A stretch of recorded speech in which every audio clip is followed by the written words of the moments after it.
పాయల్ శంకర్ గారు అడిగారు, ఇది ఉత్త నీళ్ళే తీసుకొస్తారా, దీన్ని వ్యాపార కేంద్రంగా చేస్తారా?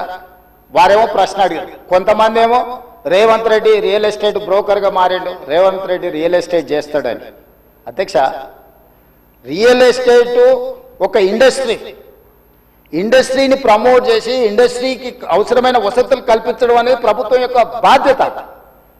ఈ నగరం రియల్ ఎస్టేట్ విస్తరిస్తే పెట్టుబడులు వస్తాయి, పెట్టుబడులు వస్తే పరిశ్రమలు వస్తాయి, పరిశ్రమలు వస్తే ఉద్యోగ ఉపాధి అవకాశాలు వస్తాయి.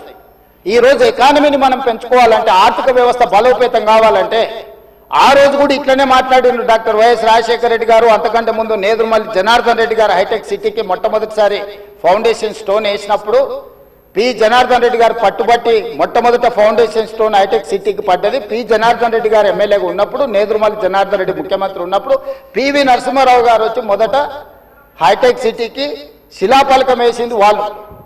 తర్వాత ఆగిపోయింది.